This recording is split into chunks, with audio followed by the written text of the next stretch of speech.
Jackson. I was initiated into the Alpha Phi Fraternity Incorporated by the way of the Eta Epsilon Chapter, University of North Texas. Just want to welcome y'all to our Alpha Week here at Alpha Sigma Lambda Chapter, Alpha Phi Fraternity Incorporated. Thank you for joining us tonight for the discussion about jobs and careers. Before we begin, we just want to shout out to all the brothers and all our guests here from across the country for holding up the light of Alpha, especially the brothers of Alpha Sigma Lambda. We hope tonight's virtual program serves as a step in uplifting our communities through awareness and through activism. So feel free to like, share, make comments. Definitely want to invite people out, so go ahead and share with others. All right, Ada Kai, fall 2014.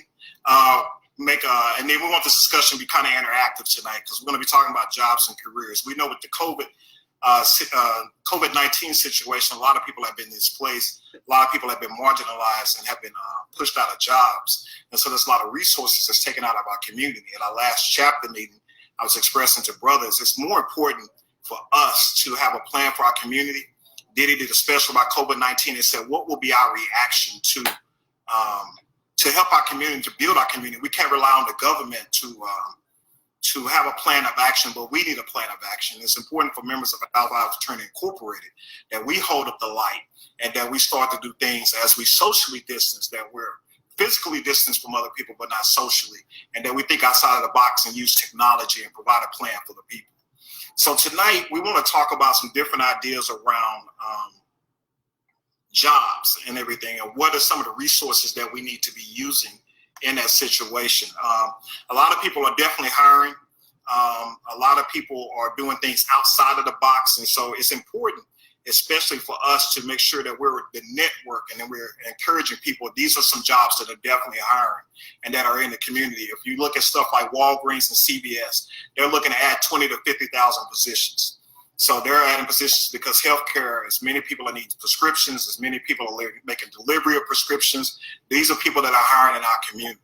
Other jobs that are hiring, such as Zoom, they're looking to hire people as well and add to their workforce, as many people are working from home. So they need representatives at Zoom as well to be a part of that particular workforce. A lot of grocery stores are definitely hiring at this particular point in time, not just to bag groceries, but then just to shop as well and to stock the shelves. So it's important as those who are displaced from jobs look for other ways to reinvent themselves, to keep putting food on the table and keep bringing resources to their household. Not only just that, also most millennials and everything are looking for jobs that are like out of the box, where they don't have to clock in or anything like that. They want to do it at their own time. One of the things that's being popular now is Instacart. A lot of people are not able to get out and they're not able to shop. So this is a wonderful opportunity for them to use Instacart to shop for people and make deliveries as well. And along with the tips and everything, they're making a lot of money and resources that's cash right within that day to help them. So Uber Eats, Instacart, these are other jobs that are out there as well. One of the things that we definitely want to do is advertise. If your job is hiring, definitely put the plug out there that this job is particularly hiring for jobs. Fidelity, they're currently hiring with the 401 and the downturn of the economy.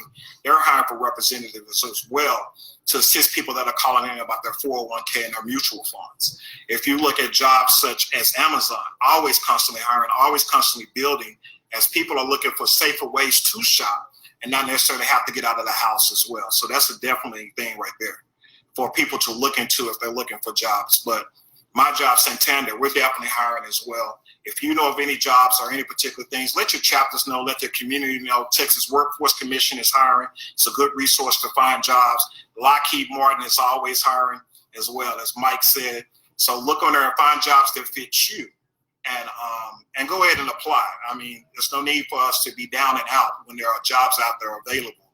So if one job lays you off, let's pick up and increase the energy and try to find something else and reinvent ourselves so that we don't have to miss out. One of the things that I'm very passionate about is our undergrad. So if you know any undergrad chapters during this time period, they're doing classes online. A lot of them are getting ready to graduate. A lot of them are displaced because some of the jobs that were furloughed are many of the jobs that they occupy.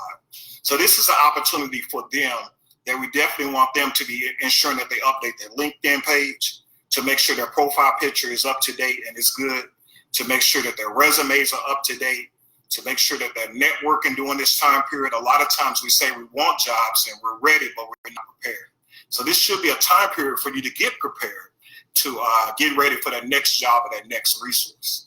A couple of things tips that I want to provide for our undergrads and those who are looking for jobs is to, one, when discussing finding jobs, it's not what you know, but who you know. And a lot of times it's not even who you know, but who knows you.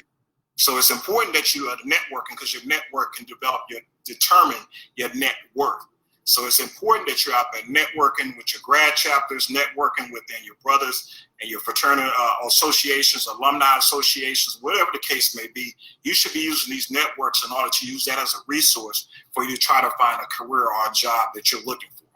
Also, another barrier that holds us back is that your cover letter, your resume is not up to date. Your cover letter is what really sells you and gets you that job interview. So for many of our undergrads, you definitely want to encourage them to go to the Career Center at their school and have them overlook your resume and make sure that it's up to date and that it's good. A lot of times we're not proficient in having an up-to-date resume is 2 pages or 3 pages. So you always want to ensure that whatever your resume, that you're tailoring it towards the job that you're going for. It's very important. Also, in looking for the job force, in case things such as reduction in force comes along, always keep your resume updated and ready to go so that you're always prepared to go for your next career move or your next job.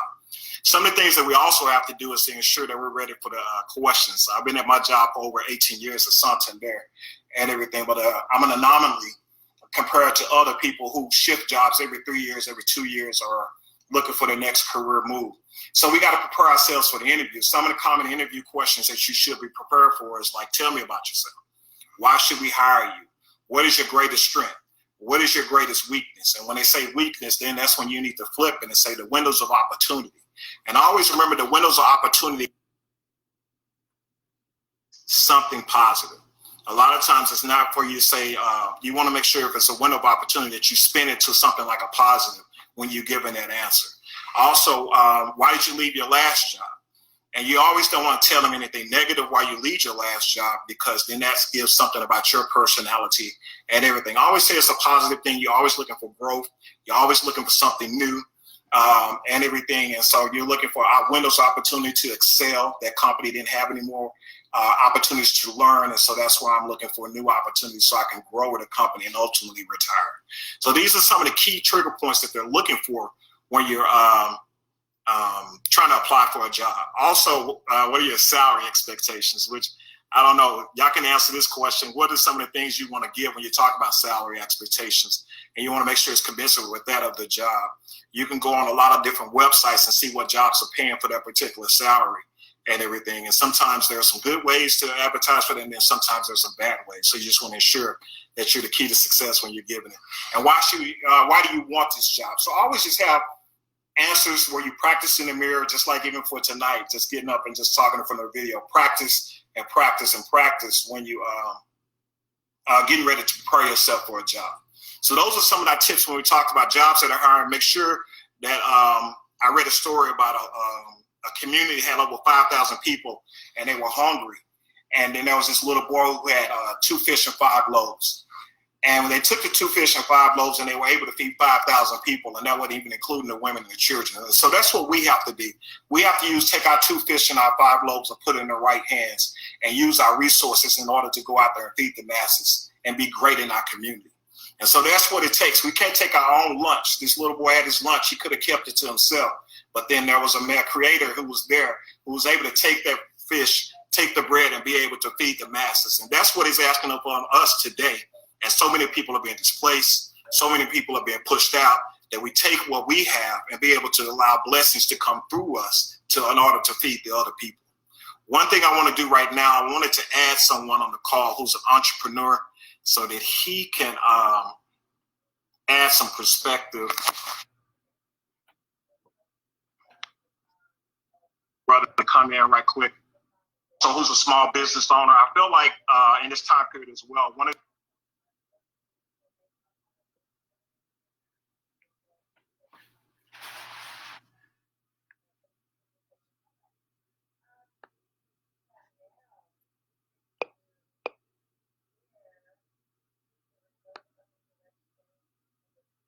introduce himself at this time, and then also tell us what he does for you. Good evening, everybody. My name is Anthony Peterson, Dr. Anthony Peterson. I'm a practicing optometrist here in Dallas, Texas. I've owned my own private practice for the last 8 years. Excellent, Dr. I am a spring 2000 initiate of the Delta Theta chapter at Texas Southern University, and I just celebrated my 20th year anniversary. That's what's up, Fred. I just celebrated my 22nd as well, so that's what's up. Congratulations. Brother, go ahead and tell us about being an entrepreneur and business. What is that like, and what are some of the benefits of it? Great question. I think I'll start with what's the bad about that? The bad is, and not really a bad thing, but what's the hardest thing to start a business is getting started. A lot of times in this generation, you may, and especially in minorities, you may be the first person in your family to, step out and to want to be an entrepreneur. So the hardest thing is actually getting started, because you don't have a blueprint. Sometimes you may not have the finances or the resources to be, deemed successful. So the biggest hurdle to cross is actually getting started. The biggest,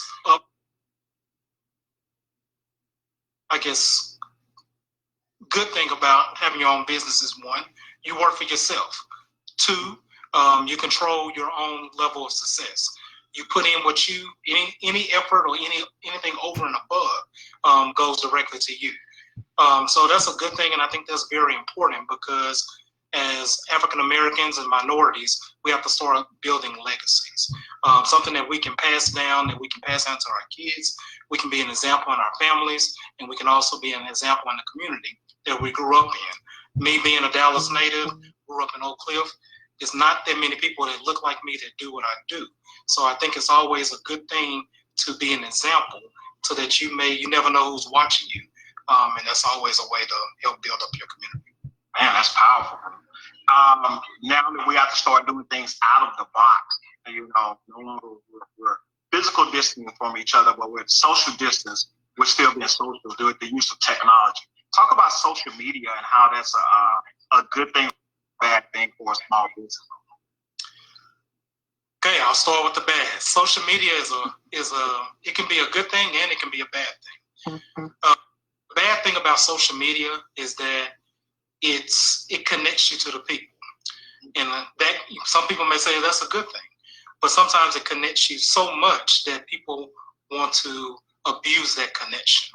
Being in healthcare, a lot of people don't understand that, asking questions without having a physical contact or connection or visual eye on that person. A lot of times visual advice or anything can open yourself up to a liability. So sometimes that connection, and it also can hurt you. Some people don't like to see their doctor or their professional doing anything outside of the norm. So I think that there has to be boundaries that are set. So social media can be bad in that aspect. And another bad thing is that sometimes social media can be used as a level of a retaliation. When you have people who may not agree, or they've done something unacceptable, and they use social media as a platform to, do smears. But the good side of social media is that, one, it's free. People use it for free advertising. It's a lot of people, especially entrepreneurs, they have no idea about IT or technology. So it's a great way to build a website or have a social press, a media imprint to where people can find you. So the biggest advantage of social media is that it's free. The second thing is that it does connect you to the people. I know I said it's a bad thing that it connects you to the people, but the good thing is it does connect you to the people. When people feel like they know a little bit about you before they come in, they can connect to you on some aspect. If you went to a HBCU, you go to church together, you grew up in the same neighborhood, you may have, certain friends that are mutual. They feel like it makes their level of comfort a little bit better. So there's good in this day of age. You just have to know how to navigate. My last question I have, a lot of millennials are always looking for a job where they can go to when they want to go to, or they want to clock in when they want to clock in and be their own boss. What advice, if you had two things to encourage somebody that wants to be a startup or do a startup business, what would be your best advice for them to help them go along the way? What would be a good advice for a startup business? Go ahead. One, I would say do your research. Look at the demographics. Look at the area that you're trying to include yourself in. Look at the ratio, the net income. You will look at what type of area you'll be servicing. So do your research. In any aspect, the biggest thing you've always heard is location, location, location. That's the key to success. So in starting a business, it is about location, because you don't want to inject yourself into an area that is not friendly or not conducive or does not value the business that you're bringing. Sure. Number two, trust yourself.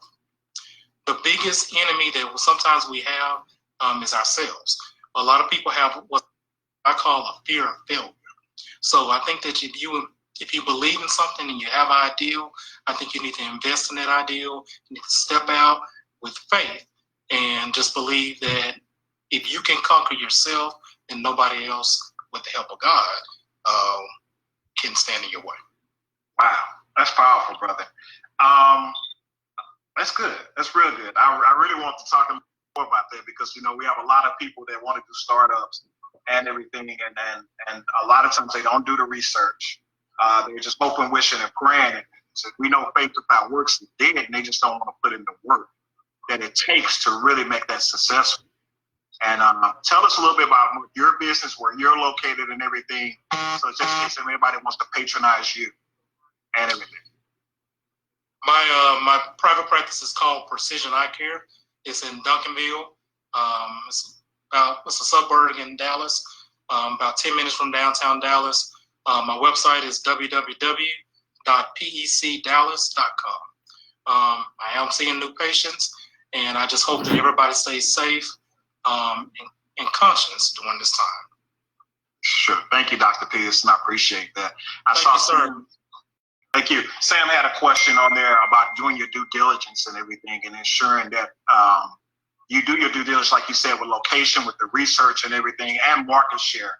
Because if you have someone who's doing the same similar thing right there in that same market, then the only thing that differentiates you from that person is the product. So you got to ensure that the product that you're putting out there is a successful one. That's a good point. When negotiating my contract in the area that I'm in, I negotiated that I am the only person that can do what I do in that strip. So I want eliminating any type of competition. Nobody could come in and provide any type of services that I provide in the same area within 1 or 2 miles. So it is about researching and securing your own business. Wow. We're going to do a part 2, because you have some more tips that we really haven't dove into and everything that we definitely need to discuss, because a lot of people are starting businesses and everything. And if anything, if we tell to our Instagram followers and everything, is make sure you're supporting Black businesses during this time. A lot of times our dollars are not being circulated. A lot of times we're complaining about our Black businesses that you don't do for the other counterparts. You give them chances, but you don't give African American business chances. And can you talk just a little bit briefly, or the little time we have left, about the supporting African American and being intentional about our dollars and everything? How do you feel about that yourself? Man, it's so much I can say about it. But I'll say this. I find it really disheartening when I see a lot of people posting about when they go to Black businesses and we can be our worst enemy sometimes. I'll give an analogy.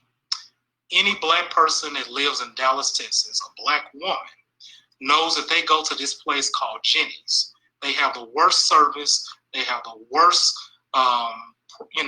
customer service or relations, but they always go back.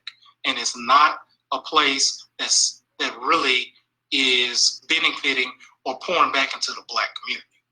So they'll still go and they'll go spend their money for these services that are not being circulated.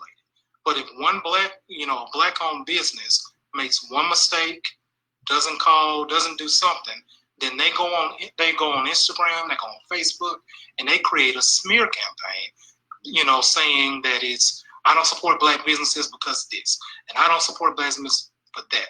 But we have to build up our own communities. A lot of times, especially Black professionals, may have been the only person, in my class when I was in school, medical school, I was the only African American in my class. So there's a lot of obstacles that a lot of people have to go through, and not really having that support. So it's really important that we build up on our own people, because remember, somebody's always watching. That little kid, that little teenager, that young adult is watching. And how can you inspire somebody to be great when you're also planting a seed that we can be great? Wow, that's good, Doc. I appreciate that. So that's our charge for today. Our charge for today is, if you know anybody that's out there hiring, post it on your social media platform and take your 2 fish and 5 loaves. Let's feed the masses and everything, and be allow blessings to flow through us. Also, if you know any undergrads or anybody that's recently graduating, check on them to make sure their resume, cover letter is up to date, and everything is good as well. Also, support Black businesses during this time. They can't stay in business if we're not intentional with dollars. Now, dollars have to start making sense. And also, change the narrative. That's a charge for the night. Change the narrative of about Black businesses and everything. Advertise Black businesses, speak great about Black businesses, and create that energy that we begin to change the narrative of how we see ourselves. I got my closing. We hope we enjoyed tonight's event, and that you'll continue to support Alpha Week throughout the rest of the week. We want to thank the brothers of Alpha Sigma Lambda chapter as we continue to hold up the light of Alpha in this world today. Please follow us on media, Facebook, Twitter, Instagram, and all social media platforms.